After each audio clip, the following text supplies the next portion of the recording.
La oscuridad eterna. La tarde transcurría con normalidad para Carlos y Ana, dos amigos que habían quedado para ver una película en el apartamento de él. Estaban sentados en el sofá, cada uno con su teléfono en la mano, mientras la pantalla mostraba una escena de acción. De repente, todo se apagó. La tele, las luces, los teléfonos. Todo. Una oscuridad total y un silencio absoluto los envolvió. Carlos sintió un escalofrío y trató de llamar a Ana, pero su voz no salió de su garganta. Ana tampoco podía hablar. Era como si hubieran perdido el sentido del oído y del habla. Entonces empezaron a oírlos. Los gritos. Los ruidos de explosiones. Los sonidos ahogados que parecían susurrarles al oído. Algo horrible estaba pasando fuera, y ellos estaban atrapados en la oscuridad eterna.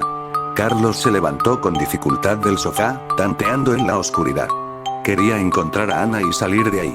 Tal vez había alguna salida de emergencia o alguna ventana por la que pudieran escapar. Pero no podía ver nada. Ni siquiera sus propias manos. Ana también se puso de pie, siguiendo el rastro de calor que dejaba Carlos. Se agarraron de las manos y avanzaron con cautela hacia la puerta. Pero antes de llegar, algo los detuvo. Una sombra helada y babosa que les rozó la piel. Una forma sin forma que les bloqueó el paso. Una criatura antropomorfa que les hizo sentir un terror indescriptible. Era una de ellas. Una de las cosas que habían invadido el mundo y lo habían sumido en la oscuridad. Carlos y Ana sintieron un pánico que les paralizó el corazón al sentir la cosa viscosa que les obstruía el paso. Era como si una masa gelatinosa y fría les envolviera y les apretara. Intentaron soltarse, pero la criatura era más fuerte que ellos. Les clavó sus garras y sus dientes, haciéndoles sangrar y gritar. Carlos pensó que iban a morir ahí mismo, devorados por ese monstruo. Pero entonces recordó algo. Tenía un encendedor en el bolsillo. Tal vez podía usarlo para hacer fuego y asustar a la criatura. Con un esfuerzo sobrehumano, logró sacar el encendedor y encenderlo. Una pequeña llama surgió en la oscuridad, iluminando brevemente el rostro de la criatura. Era horrible. Tenía ojos rojos y brillantes, una boca llena de colmillos metálicos, y una piel cubierta de escamas y cables. Carlos le acercó el fuego al rostro, esperando que se asustara. Pero no fue así. La criatura se enfureció más y le arrancó el encendedor de la mano. Lo aplastó con su mandíbula y lo escupió al suelo. Luego se abalanzó sobre Carlos, dispuesta a acabar con él. Ana vio todo con horror y trató de ayudar a su amigo. Le dio un golpe a la criatura con su bolso, pero no le hizo nada.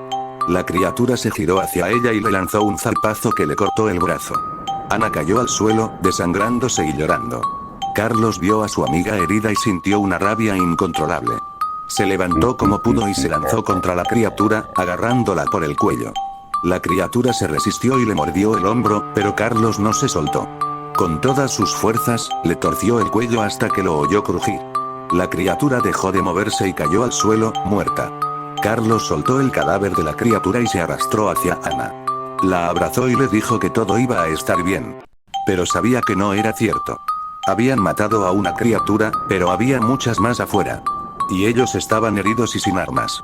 No tenían esperanza de sobrevivir en la oscuridad eterna. Carlos y Ana salieron del apartamento con dificultad, arrastrando sus cuerpos heridos. La oscuridad era total y los sonidos de las criaturas eran cada vez más fuertes. No sabían a dónde ir, solo querían alejarse de ese lugar. Corrieron por la calle, iluminada por las llamas de los coches incendiados y las explosiones de las bombas. Pero las criaturas los seguían. Los rodearon y los atacaron por todos lados. Carlos perdió una pierna y un ojo. Ana perdió una oreja y varios dedos. El dolor era insoportable. Gritaron y lloraron, pero nadie los escuchó. Nadie los ayudó. Estaban solos en el infierno. Carlos se sentía culpable por no haber podido proteger a Ana de las criaturas. Se sentía responsable por sus heridas y su sufrimiento.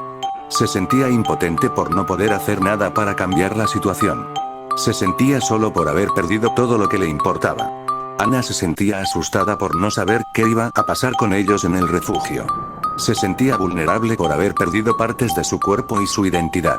Se sentía angustiada por no poder olvidar las pesadillas que había vivido. Se sentía sola por haber perdido todo lo que le importaba. Pero entonces vieron una luz. Una luz débil y lejana, pero una luz al fin y al cabo. Era la entrada de un refugio subterráneo donde había otros supervivientes. Carlos y Ana se llenaron de esperanza y se dirigieron hacia la luz. Las criaturas los persiguieron, pero no pudieron alcanzarlos. Carlos y Ana llegaron al refugio y entraron por la puerta. La puerta se cerró detrás de ellos, dejando fuera a las criaturas. Carlos y Ana se desplomaron en el suelo, exhaustos y sangrantes. Unos hombres vestidos con trajes militares se acercaron a ellos y les prestaron los primeros auxilios. Les dijeron que estaban a salvo, que habían llegado al último bastión de la humanidad. Les dijeron que había más gente como ellos, que habían sobrevivido al ataque de las criaturas. Les dijeron que había esperanza. Pero Carlos y Ana no les creyeron. No podían creer en nada después de lo que habían visto y vivido. Estaban rotos por dentro y por fuera. No podían hablar ni mirar a nadie a los ojos. Solo podían recordar las imágenes de horror que les habían quedado grabadas en la mente. Las imágenes de las criaturas que habían invadido el mundo y lo habían sumido en la oscuridad.